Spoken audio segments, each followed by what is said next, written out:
오늘 나눌 말씀은 사무엘상 2장 12절로 17절까지입니다.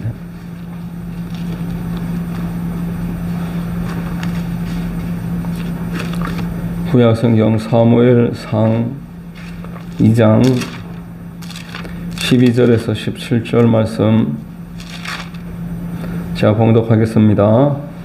엘리의 아들들은 행실이 나빠 야훼를 알지 못하더라.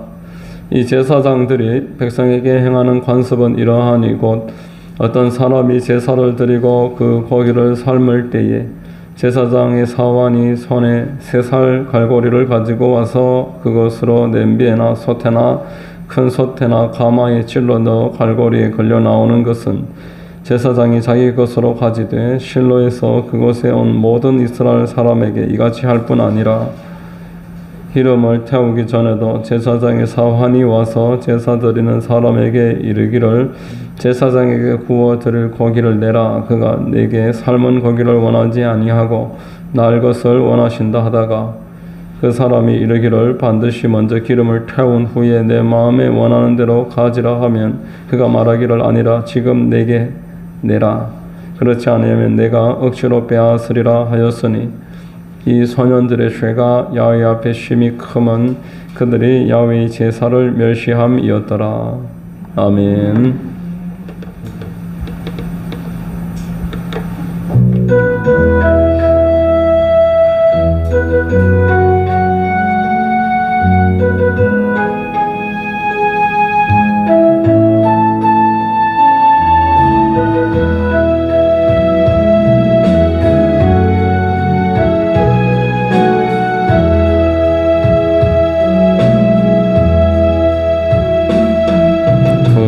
들고 찬양합니다.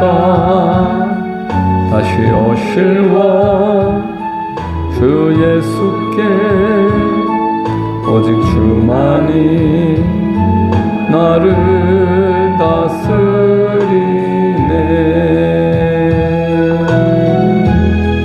나 주님만 섬기니 헛된 마음 버리고 성령이 나의 영혼 충만하게 하소서. 주님 앞에 내 생명 드리리라. 아멘. 할렐루야. 금요 기도에 나오신 여러분들 주님 이름으로 환영하고 축복합니다. 봉독해드린 사무엘상 2장 12절 이하로 하나님을 모르는 다음 세대 이와 같은 제목으로 오늘을 나누겠습니다. 성령께서 역사해 주시기를 바랍니다. 자, 여러분, 우리 앞에 단락에 한나의 그 승리의 기도를 우리가 살펴봤습니다. 승리의 기도에는 감사가 있었고 또 찬송이 있었고 또 경외가 있었고 기원이 있었습니다.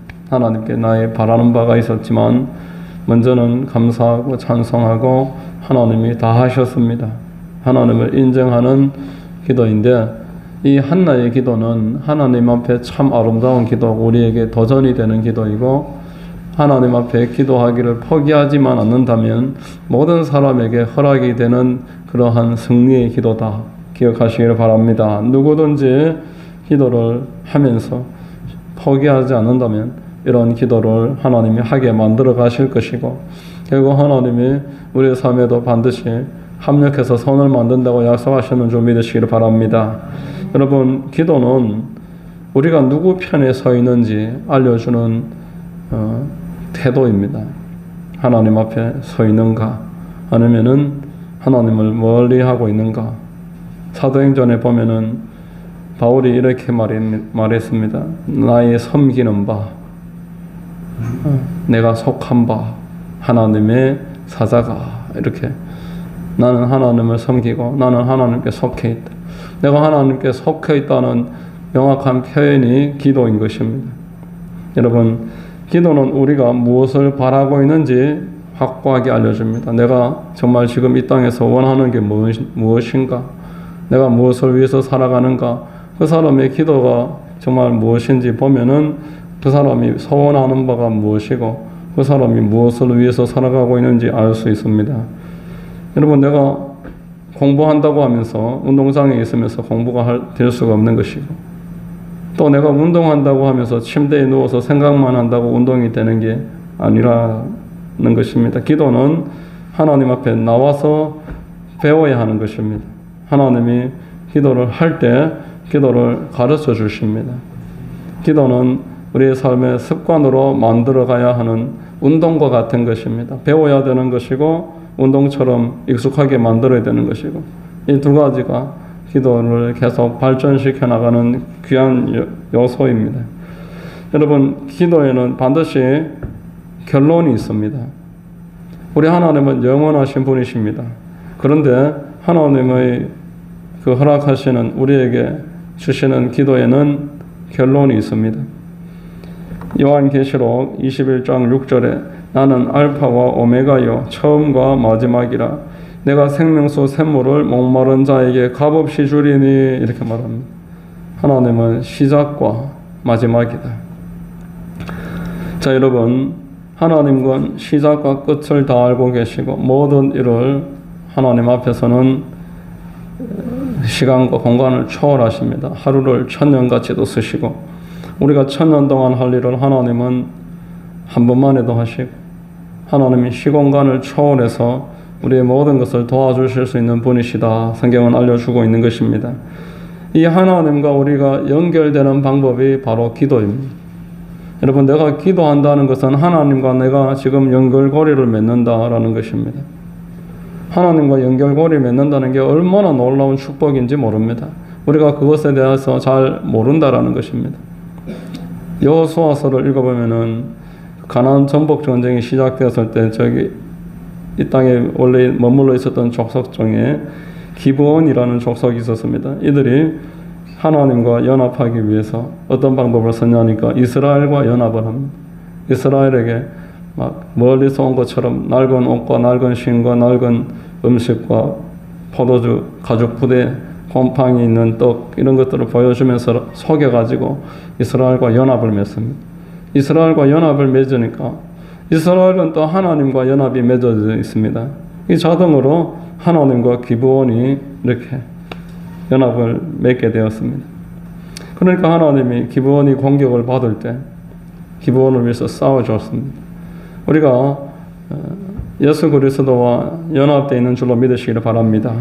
예수 그리스도와 교회가 연합되어 있습니다. 예수 그리스도는 하나님이시며 또 하나님과 연합되어 계십니다. 내가 그리스도 안에서 하나님이 나에게 주신 이 기도, 내가 하나님과 언약 관계에 맺어져 있기 때문에 우리가 하나님 앞에 계속 그 안에 들어가서 그 이름으로 하나님 앞에 나아갈 수 있게 하는 이 기도, 이 기도야말로 성도가 이 땅에서 살아가는 행위 가운데서 가장 강력하고 놀라운 행위다라는 것입니다. 여러분, 기도에는 물론 좋은 방법도 있습니다. 기도에는 또 하나님이 알려주신 순서도 있습니다. 오늘 이 한나가 보여준 것과 같이 순서가 있습니다. 순서대로 하는 게 중요한데, 그러나 이런 것들은 우리가 기도를 포기하지만 않는다면은, 계속 기도해 나가기만 한다면은 하나님이 조금씩 깨닫게 해주시고 수정해 주셔서 더욱더 아름다운 기도를 만들어 주심을 믿으시길 바랍니다. 저는 요즘 중보 기도가 참 이게 놀라운 기도구나 많이 생각을 합니다. 작년에 대전의 한밭 제일장로교회 그 이영환 목사님 책을 읽으면서 이분이 본인이 축복받은 방법이 중보기도다. 참 중보기도에 대해서 강하게 이야기를 하길래 나도 중보기도를 해야 되겠다. 조금 더 중보기도를 집중적으로 해야 되겠다 생각을 하다가 창세기 12장 3절을 읽다 보니까 하나님이 깨닫게 해주시는 게 있었어요. 우리 창세기를 읽어왔잖아요. 지금까지. 하나님이 누구를 축복하시느냐. 하나님이 축복하는 사람이 있다라는 것입니다. 하나님이 누구를 축복하신다고 말씀했습니까? 너를 축복하는 자를 내가 축복하리라.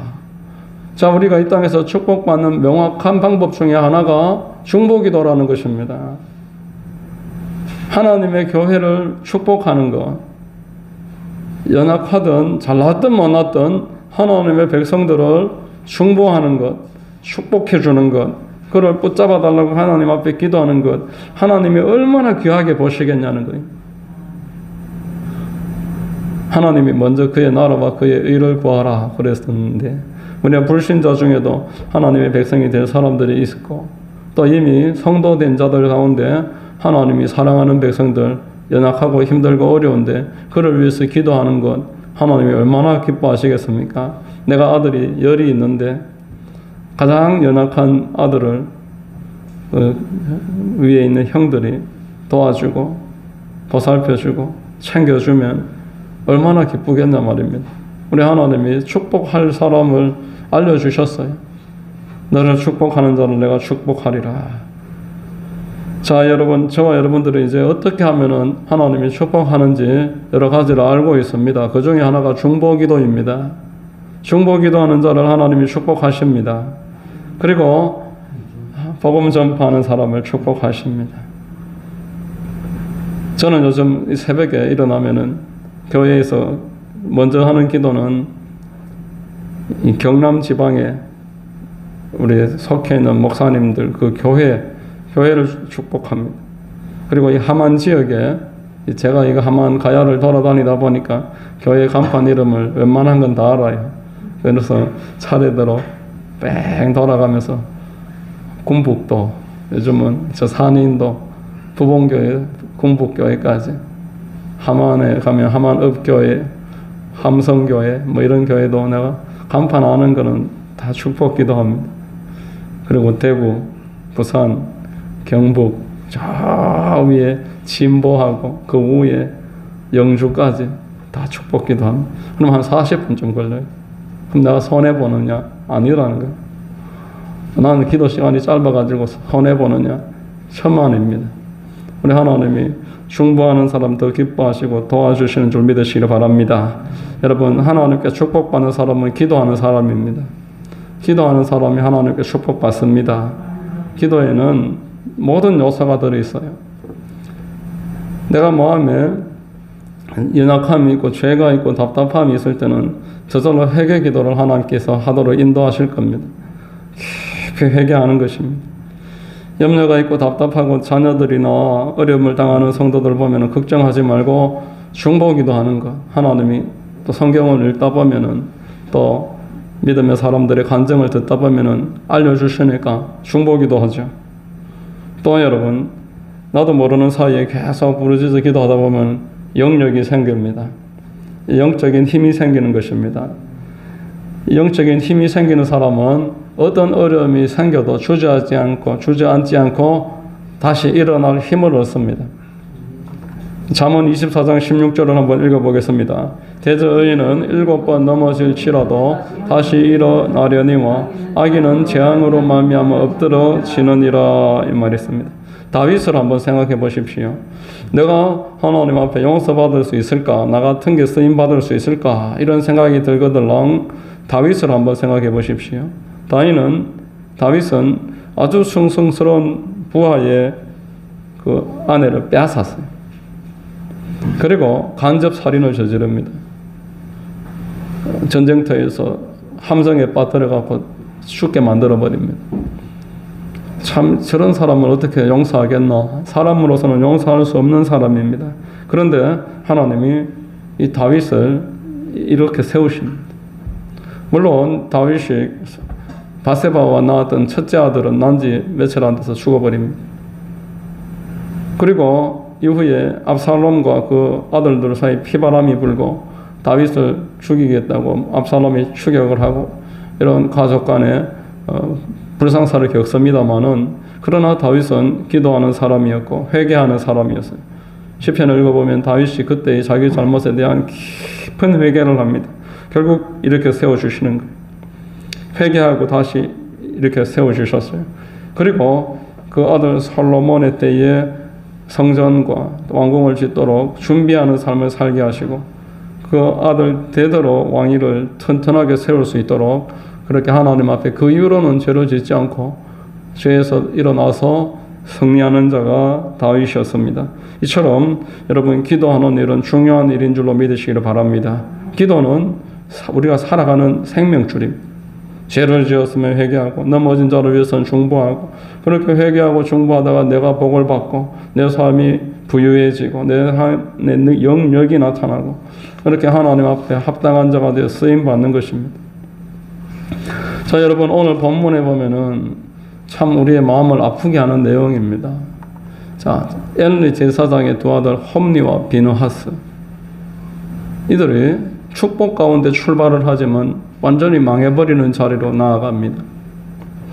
이들은 제사장의 집안에서 태어나서 제사장의 자리를 이어받기까지 참 축복된 삶, 남이 볼 때 부러움의 그 모습을 하면서 지금까지 왔었을 것입니다.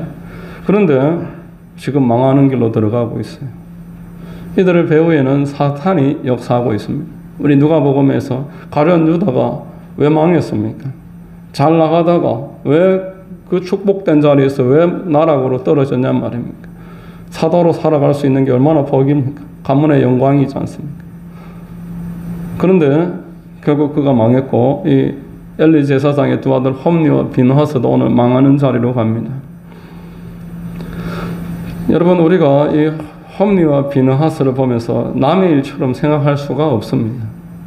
이게 남의 일이 아닙니다. 이 나이 많은 엘리는 한때는 하나님의 사람이었고 나중에 나이가 많고 참 비둔해져서 좀 둔해졌긴 하지만 그래도 한나가 와서 기도할 때 그를 위해서 중보해주고 그의 마지막에 보탬이 되는 기도로 한나는 이 엘리 제사장의 축복 기도를 받고 마음의 편안함을 누리면서 돌아갔다고 성경이 말했습니다. 그런데 이 엘리의 그 마지막에 나이가 너무 많아지고 늙고 힘을 잃어버리고 자식들이 이 엘리의 통제를 벗어납니다. 꾸지람을 해도 귀담아 듣지 않습니다. 그리고 하나님과 백성을 멸시하는 일들을 하고 있습니다. 16절과 17절을 같이 한번 읽겠습니다. 그 사람이 이르기를 반드시 먼저 기름을 태운 후에 내 마음에 원하는 대로 가지라 하면 그가 말하기를 아니라 지금 내게 내라 그렇지 아니하면 내가 억지로 빼앗으리라 하였으니 이 소년들의 죄가 야훼 앞에 심히 크면 그들이 야훼의 제사를 멸시함이었더라. 자, 이 제사장들이 하나님을 멸시하고 있으니까 그의 사원들까지도 하나님 백성들을 제사 드리러 왔는데 그들에게 하지 못할 일을 하고 있는 것입니다.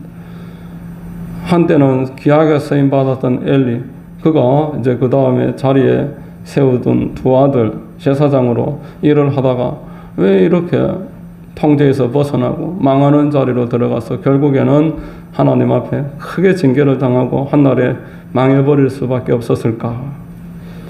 제가 예전에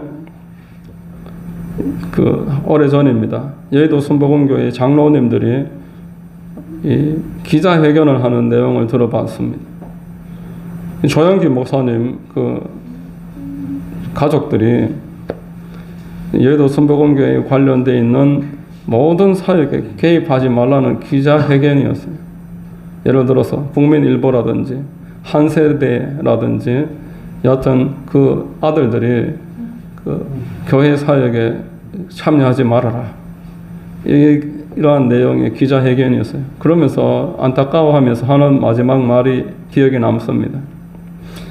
장로님들이 이렇게 되기 전까지 조영기 목사님과 계속 면담을 시도를 하면서 부탁을 드려도 조영기 목사님이 이야기를 들으면 전부 수긍을 한다는 거예요.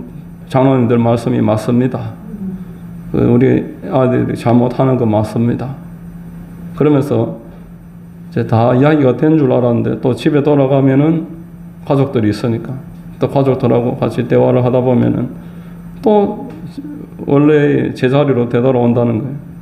다시 또 항의하고 요구를 해도 또 수긍을 다 하시는데 집에만 갔다 오면 또 원래대로 제자리로 다시 돌아간다는 거예요. 제가 이렇게 가만히 이렇게 생각을 하면서 오늘 말씀을 이렇게 보면서 그리고 신앙생활을 하면서 여러분 자녀 문제 앞에서 자녀와 관련된 문제 앞에서 자신만만한 사람이 과연 누가 있을까? 나는 하나님의 사람으로 바로 서려고 전력을 기울이면서 달려가는데 그 자녀들도 같이 발맞추어서 그 바톤을 이어받아서 함께 전력으로 같이 달려나가면서 떳떳하게 이야기할 수 있는 사람이 과연 얼마나 있을까? 나는 바로 서려고 해도 자녀들은 그렇게 한마음이 되어주지 못하는 일들이 다반사다는 겁니다. 집안의 문제는 마음대로 할 수 없는 것이다 라는 것을 오늘 이 본문은 우리에게 보여주고 있습니다. 그 사람들이 무슨 죄를 지었다 이런 부분은 개인적으로 한번 살펴보면 될 것이고 이 전체적인 내용의 의미에서는 엘리가 이 자식들을 더 이상 통제에서 벗어나 버렸어요. 자식들이 엘리의 그 바톤을 이어받아서 같이 뛰어가지 않습니다. 그 자리에서 주저앉아 버립니다. 역사의 흐름이 이렇습니다, 여러분. 사람은 좋은 환경에서 저절로 좋은 환경을 이어받았으니까 더 잘하겠지. 그렇게 우리의 이성에 맞게끔 우리가 생각하는 그런 추측대로 살아가는 존재가 아니더라라는 겁니다. 오히려 고난 속에서 어려움을 겪었던 사람이 그 자리에서 또 발버둥 치면서 열망을 가지고 하나님을 찾고 죄에서 떠나려고 부진장 애를 쓰고 그래서 좋은 환경을 만들어 놓으면 이제 그때는 바톤을 이어받아야 되는데 그 자녀들이 이어받을 때는 환경이 다르니까 입장이 다르니까 그 부모님들이 그 뛰어왔던 그 태도를 유지하지 않는다는 거예요. 그렇게 죄에 대해서 민감하게 생각하고 하나님 두려워하고 하나님이 안 도와주시면 살 수 없다는 그런 마음을 가질 수가 없는 겁니다. 그 왜 저럴까 싶으지만 이미 기질이 다른 거예요. 그리고 지금 배경이 다른 겁니다. 이미 다 있는데 뭘 그렇게 노력을 하겠어요?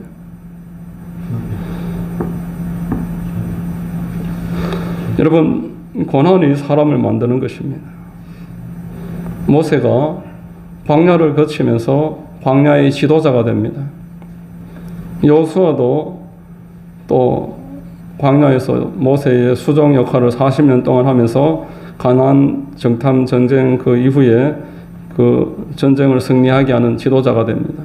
그들은 각각 40년이라는 광야 수업을 나름대로 열심히 받아들였습니다. 그 후에 지도자가 됐습니다. 그런데 그런 연단을 받지 않았던 아론은 어떻습니까? 아론은 모세 따라서 들어갔는데 백성들을 다 망하는 길로 끌고 가고 말았습니다. 연단을 안 받았기 때문에. 백성들이 막 이렇게 혈기를 끌어올리니까 거기에 두려워서 그냥 끌려가 버립니다. 모세 같으면은 이미 하나님 두려운 줄 알기 때문에 맞서겠지만 아론은 그런 게 없기 때문에 환경이 자기를 그렇게 끌고 가고 주변에서 막 이렇게 칭찬하고 자리를 보존하기 위해서 그런 마음에 사울처럼 이렇게 타협해버리는 거예요. 가나안 정복 전쟁을 하던 여호수아는 그 전쟁을 치러내지만 그 후계자가 없어요. 그래서 여호수아가 죽고 나니까 그 다음 사람들은 하나님을 모르는 다음 세대가 되고 말았다. 성경은 말씀하고 있습니다. 역사가 계속 반복되는 것입니다. 고난의 환경을 잘 견뎌왔던 1세대와 풍요로움 가운데서 출발하는 2세대, 하나님을 온전히 의뢰하는 세대와 하나님을 전혀 의뢰할 줄을 모르는 그 다음 세대, 이게 계속 반복되는 게 성경의 역사입니다. 여러분, 앞으로 우리가 읽어보겠지만 사무엘의 아들들도 사무엘과 같은 영성을 준비하지 못합니다. 자, 여러분, 우리는 이를 받아들여야 되는 것입니다. 사람은 100%의 내가 생각하는 대로, 특별히 자녀들, 내 다음 세대는 내가 기대하는 만큼 될 수가 없는 것입니다. 이 죄된 인간의 사이클, 고난 가운데 있으면 각성하고 풍요로워지면 방심해서 교만해져도 나락으로 떨어지고, 또 떨어지고 나면 거기에서 후회하고 반성하면서 다시 한번 하나님 앞에 회개하면서 일어서고, 이걸 계속 반복하는 게 성경 역사이기 때문에, 내가 끌어올려 놓았다고 해서 내 자녀가 나처럼 더 많이 올라가리라는 보장이 전혀 없다라는 거예요. 여러분, 환경이 다른 사람이 나와 똑같은 영성을 가질 수 있다라는 생각을 버려야 됩니다. 그건 교만인 것입니다. 내가 잘해서 하나님을 믿은 게 아닙니다. 내가 어려운 가운데서 하나님이 나에게 은혜를 주셨기 때문에, 하나님이 나에게 고난 가운데서 하나님 두려워하는 마음을 주셨기 때문에 하나님 의지하면서 부단히 쫓아서 올라온 것입니다. 그러므로 나처럼 못한다고 해서 낙심하지 말고, 어차피 돌고 도는 거 한번 또 떨어지면 다시 회개하고 일어서겠지. 할렐루야. 나도 힘든 끊는 게 있으니까 저 아이들도 나중에 힘들어지면 다시 하나님 찾겠지. 그런 소망을 가져야 되는 것입니다. 그래서 우리는 성경을 이제 읽으면서 다윗과 같은 사람들이 그러면 다음 세대를 위해서 어떻게 준비했는가? 다음 세대는 넘어지거든요. 그럼 뭘 하면서 다음 세대를 위해서 준비했는가? 한번 성경을 통해서 배워야 하는 것입니다. 여러분, 다윗은 솔로몬을 위해서 그가 왕궁을 지을 수 있도록 모든 것을 준비해 줍니다. 그리고 하나님이 다윗 때문에 그 후대를 지켜주시도록 자기 스스로 믿음을 지키면서 하나님 앞에 최선을 다해서 나아갑니다. 자, 전도서의 11장 1절 2절 우리 한번 같이 읽어보겠습니다. 너는 내 떡을 물 위에 던져라. 여러 날 후에 도로 찾으리라. 7에게나 8에게 나눠줄지어다. 무슨 재앙이 땅에 임할런지 내가 알지 못함이니라. 이렇게 말했습니다. 여러분, 할 수 있는 대로 나를 통해서 이 땅에서 살아나는 사람이 많게 만드는 것이 나와 내 후대를 위해서 준비된 삶이며 겸손한 삶인 준비하는 삶입니다. 원수를 만들지 않는 거예요. 도와주고 나눠주고 세워주고 일으켜주고 나를 통해서 하나님을 만나고 하나님 은혜 가운데 회복되는 사람들이 많아지면 많아질수록 내가 어떻게 해줄 수는 없지만 내가 그를 처음부터 잘하게는 만들지 못하지만 그가 힘들어서 넘어졌을 때 붙잡고 일어설 수 있을 만한 그 주변 환경을 만들어가는 것, 그게 다윗이 했던 그 방식입니다. 하나님이 우리에게 보여주는 방식입니다.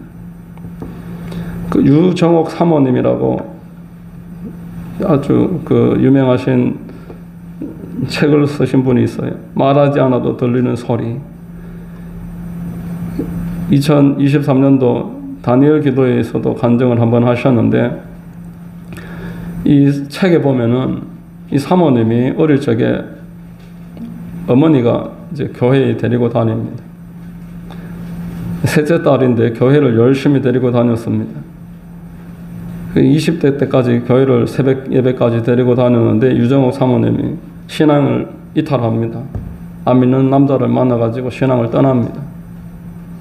그러다가 남편 사업이 완전히 망하고 본인도 온몸에 병이 들어가지고 기도원에 들어갔다가 남편하고 두 분이 이제 예수님을 믿게 되고 목회를 하게 되고 그렇게 신앙으로 살아가는 내용이 이 책에 기록이 되어 있는데, 이 책 중에 이런 내용이 있습니다. 이모들은 대부분 다 부자인데 엄마는 부자가 아니에요.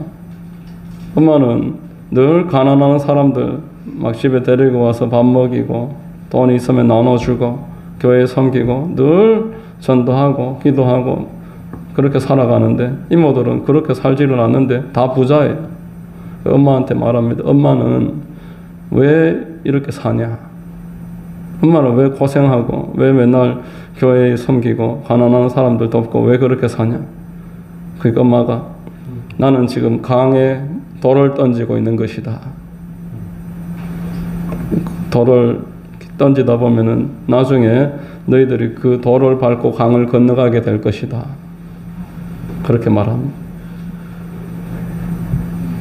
유정옥 사모님이 나중에 개척을 하고 나서 장애인 사역을 하다가 고아원 사역을 하다가 이제 나중에는 이제 노숙자들에게 밥을 나눠주는 그런 사역까지 하면서 어머니가 던져놓은 것들을 늘 밟고 지나간다는 거예요. 안 될 것 같은데 다 지나간다는 거예요. 하나님이 어머니를 통해서 던져놓는 게 나의 지금 여기까지 오게 만든 디딤돌이다. 이렇게 간증을 합니다. 자, 다윗이 솔로몬을 위해서 왕궁을 준비하고 또 지금 아까 읽었던 전도서 11장 1절 2절에서 내 떡을 물 위에 던져라 여러 날 후에 도로 찾으리라. 내가 열심히 하는 것만큼 내 자녀들은 열심히 하지 않을지라도 내가 이 땅에서 살아가는 동안 부단히 던져놓고 심어놓는 것들이 나중에 다 돌아온다는 거예요. 그리고 내 자녀들이 그걸 붙잡고 넘어졌다가 일어선다는 것입니다. 디모데전서 6장 18절 19절 우리 같이 한번 읽겠습니다. 선을 행하고 선한 사업을 많이 하고 나눠주기를 좋아하며 너그러운 자가 되게 하라. 이것이 장래의 자기를 위하여 좋은 터를 쌓아 참된 생명을 취하는 것이니라. 이렇게 말합니다. 내가 지금 베풀면 다 나와 내 다음 세대에 되돌아온다. 이것을 말합니다. 사울이 다윗을 죽이려고 할 때 사울의 아들 요나단은 다윗을 살려줍니다. 나중에 요나단이 죽었을 때 다윗은 요나단의 아들 무비보셋이 이 두 다리를 못 서는 장애인이 되는데 그를 자기 식탁에 앉춥니다. 그래서 먹을 것을 늘 나눠줍니다. 자, 여러분, 자녀들이 마음대로 안 되지만 나는 좋은 것을 많이 뿌려주면 훗날에 다 돌아온다. 이것을 개인에게도 지금 적용할 수 있습니다. 개인에게도 동일하게 이것이 적용이 됩니다. 우리는 잘 될 때도 있고 안 될 때도 있고 좀 너무 막 이게 안 끝날 것처럼 힘들 때도 있고 또 다시 하나님이 축복해 주셔서 모든 게 또 승승장구하는 것처럼 느껴질 때도 있고 계속 이것이 반복합니다. 내가 지금 내려가는 중이다. 너무 힘들다. 그러면은 여러분 그 끝이 있음을 잊지 마시기 바랍니다. 반드시 하나님이 그 끝에 나를 붙잡아 주실 것입니다. 내가 지금 올라가고 있다면 또 이 올라가고 있는 것 또한 계속 올라가는 법은 없습니다. 사이클이 있습니다. 올라간다고 우쭐하면은 그대로 다시 떨어지는 거예요. 떨어지다가 하나님 살려달라고 손이 발이 되도록 빌면 다시 하나님이 내려가는 자리에서 어디 나뭇가지라도 하나 붙잡게 만들어 주시는 거예요. 막 정신없이 일을 하다 보면은 뭐가 하나 잡힙니다. 그 잡고 다시 올라가는 것입니다.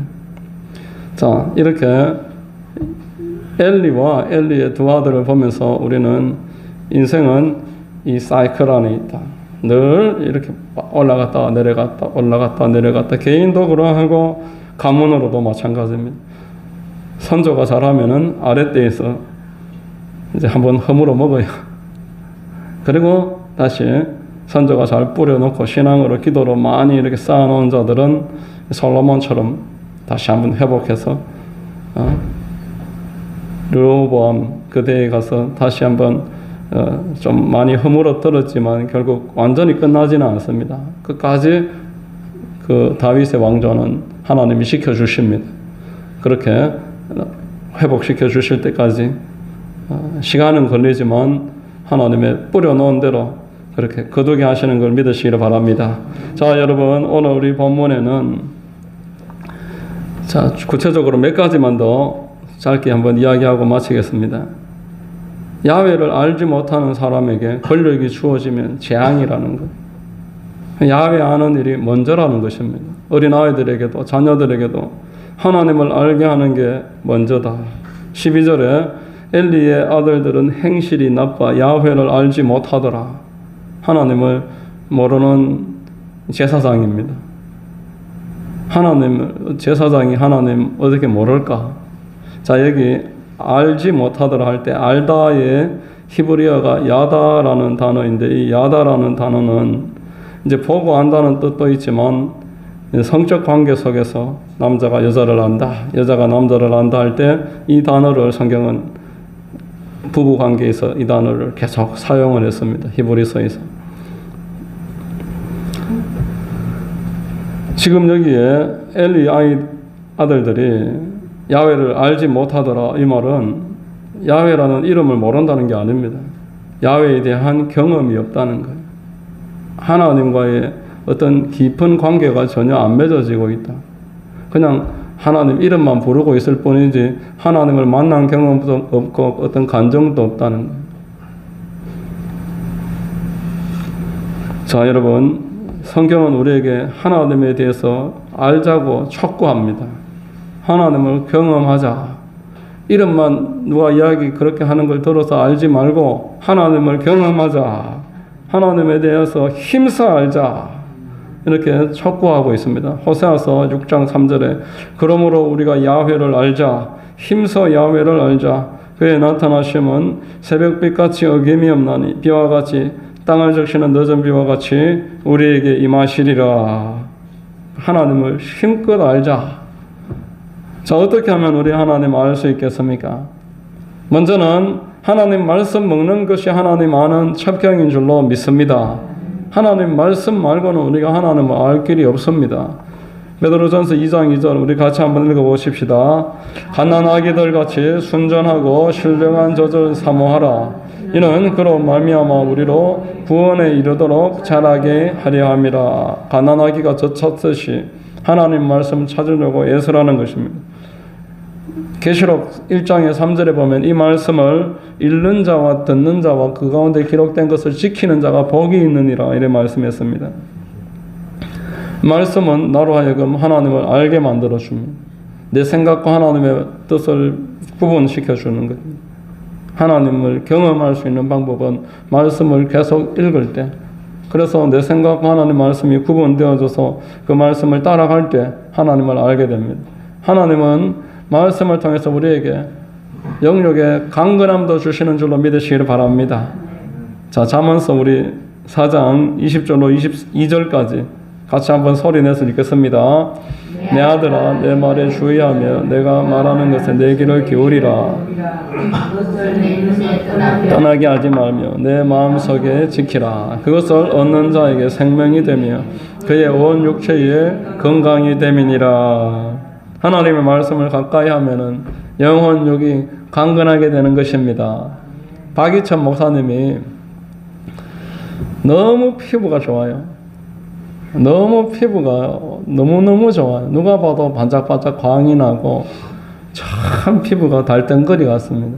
연세가 많으신데, 그래서 머리를 깎으러 갔는데 미용사가 아니 목사님 피부가 왜 이렇게 좋습니까? 피부가 너무너무 정말 이렇게 좋은 피부는 못 봤습니다. 좋은 걸 많이 먹어서 그렇습니다. 좋은 거를 많이 먹는 거예요. 성경을 1년에 10번씩 읽어요. 60년째 그렇게 20대 때 피난 내려오면서 스승이었던 목사님이 본문을 많이 읽어라. 본문을 많이 읽어라. 딴 거 하지 말고 본문을 많이 읽어라. 이렇게 성경 많이 읽으란 말이었습니다. 그래서 성경을 이제 계속 읽는 거예요. 매일매일 하루에 아무리 안 읽어도 현역 때는 10시간씩 읽었대요. 은퇴하고도 하루에 6시간씩, 7시간씩 매일 읽는다고 합니다. 그렇게 그냥 쭉쭉쭉쭉 빨리 읽어가는 게 아니고 모르는 내용, 궁금한 내용은 적어가면서 원문 찾아가면서 히브리어, 헬라어 성경 옆에 다 펴놔놓고 대조해가면서 본편으로 써가면서 1년에 10번씩 읽어요. 그래서 피부가 좋다. 90이 넘으셨어요. 지금 건강하게 설교도 사랑의 교회에서도 얼마 전에 설교하시더라고요. 자, 성경 많이 읽으시면 우리가 하나님을 알게 되는 줄로 믿습니다. 경험하게 되실 줄로 믿습니다. 두 번째, 기도하는 것입니다. 여러분, 우리가 하나님을 아는 방법은 기도하는 것입니다. 자, 하나님을 만나는 첩경이 기도입니다. 시편 40편 1절에 내가 야훼를 기다리고 기다렸더니 귀를 기울이사 나의 부르짖음을 들으셨도다. 이렇게 말합니다. 나 하나님 만나려면 기다려야지 만나죠. 어떤 토스토이가 쓴 책에 보니까 하나님이 내일 너를 방문하실 것이다. 그래 하루 종일 기다려요. 근데 뭐 가난한 사람, 아픈 사람, 뭐 어린아이 뭐 이렇게만 오고 하나님이 안 오셨는데 그 가난한 사람, 아픈 사람, 어린아이 그 사람이 뭐 하나님이 보낸 사람이었다 뭐 이런 내용이 있는데 어쨌든 기다려야 만날 거 아니겠습니까? 그 하나님 기다리는 게 뭐냐? 40편 1절에 야훼를 기다리고 기다렸더니 나의 부르짖음을 들으셨도다. 무슨 말입니까? 부르짖는 게 기다리는 거라는 거예요. 하나님 앞에 기다리는 거는 내가 기도하는 게 하나님을 기다리는 겁니다. 요즘 여러분 하도 너무 사람들이 여기에 빠져 있다 보니까 미디어 금식이라는 말까지 나왔어요. 스마트폰은 나의 목자시니 내게 부족함이 없으리로다. 스마트폰만 있으면은 뭐 다 할 수 있다는. 하루 종일 이것만 있으면 사람 필요 없어. 사람 안 만나고 이것만 있으면 돼. 하루 종일. 자 여러분, 나의 남는 시간에 하나님을 기다리는 것, 기도에 힘쓰는 것입니다. 자, 하나님을 만나는 세 번째 방법, 성경에 알려주는 가장 독보적인 방법이 있습니다. 순종하는 것입니다. 하나님의 말씀에 순종하는 것이 하나님을 만나는 방법입니다. 여러분 성경을 읽어보십시오. 누가 하나님을 만나는지. 하나님을 경험하는 사람 100이면 100 다 순종하는 사람입니다. 법궤를 올려매고 요단강을 건너갈 때 홍해처럼 갈라지고 나서 들어간 게 아니었습니다. 발을 디디면은 강이 갈라진다 그럽니다. 그리고 법궤 메고 강이 있는데 그냥 들어가야 되는 거예요. 들어가라 그러니까. 그래서 강이 갈라집니다. 그리고 그 강에 건너가서 들어가 보니까 군인들이 기다리고 있는데 이제는 또 할례를 행하라 그럽니다. 전쟁해야 되는데 강 앞에서 할례하고 왔으면 더 좋았을 텐데 왜 강 건너고 나서 할례를 왜 그때 하라고 하나? 이해할 수 없지만 할례를 하고 여리고성을 돌아라, 7번 돌아라, 소리를 질러라, 말이나 되는 이야기를 하셔야지. 이해가 안 되는 이야기들을 계속 하시는 것은 순종을 요구하는 것입니다. 할 만한 거 돈을 줄 테니까 가서 써라. 너희 처자식하고 가서 배불리 먹어라. 이런 것들은 여러분 순종이 아니잖아요. 그거는 누구나 할 수 있는 거잖아요. 내가 생각해도 이해가 안 되는데 하나님이 하라 그러니까 하는 거. 그래서 발 씻는 물을 떠갖고 그릇에 담아갖고 귀한 손님 상에 들고 가라 그러니까 들고 가는 거. 지금까지 내가 해온 것과는 다른데 하나님이 하라는 거. 복음을 전하러 예루살렘과 온 유대와 사마리아와 땅끝까지 가라. 그래서 그 말대로 나가는 것. 그게 하나님 만나는 방법이고 하나님이 그런 사람들과 함께 하셨다고 성경은 말씀하고 있는 것입니다. 자 여러분 말씀을 맺겠습니다. 오늘 이 엘리의 제사장 그 자녀들이 하나님의 음식을 훔쳐 먹었는 것. 이 내용에 우리가 지금 그 구체적인 내용 하나하나에 지금 이야기를 할 수도 있습니다. 그러나 하나님을 평생 잘 섬겼고 하나님을 따랐는데 그 후대에서 그렇게 기대에 못 미치는 삶을 보여주는 안타까운 내용들. 이게 이 한 사람만의 이야기가 아니더라는 거예요. 우리 교단의 목사님도 또 우리 주변에 지금까지 살아왔던 신앙의 같은 동역자들도 본인은 열심히 달려와서 어느 정도 자리를 만들었지만 그 다음 세대가 그 자리에 들어와서 내가 했던 태도를 유지하지 않는다는 거예요. 그 바톤을 들고 전력으로 띄워줘야 되는데 안 뛴다는 거예요. 그거 들고 그냥 놀고 있다라는 거예요. 이번에 그 박영성 목사님 사건만 하더라도 그 평생을 열심히 달려오신 분인데 제가 신학생 때 그분 책 많이 읽었거든요. 제 전도사 때도 그분 책을 늘 펴놓고 많이 읽었습니다. 그 아들이 참 그 뭐 아버지가 그만큼 해왔으면 그 본받아서 같이 좀 잘하면 될 건데 그리고 또 목사님도 잘 해오시다가 좀 실수할 수 있는 거 아니겠어요? 여하튼 잘못해서 저만큼 요거도 먹었으면 됐는 거 아니겠습니까?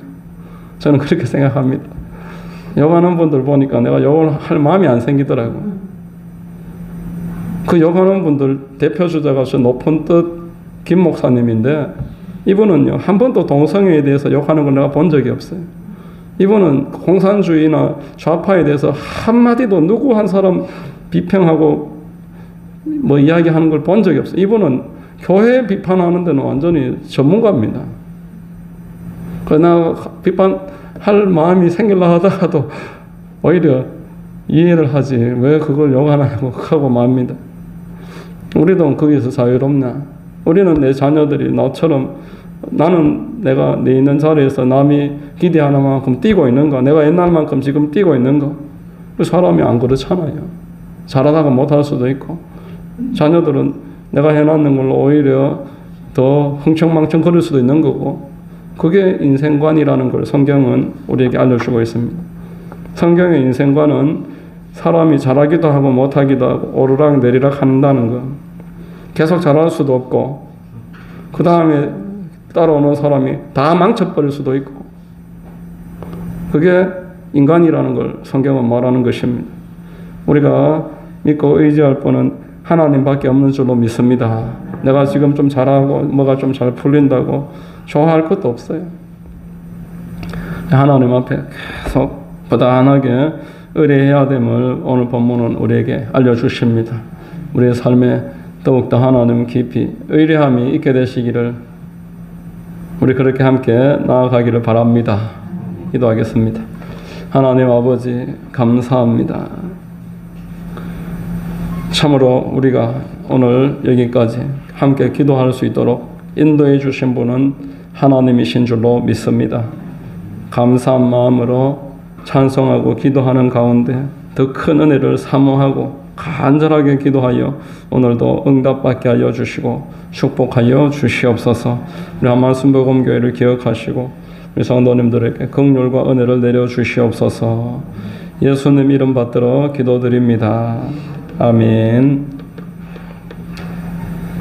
자, 우리 찬송 한 장 하고 기도하겠습니다.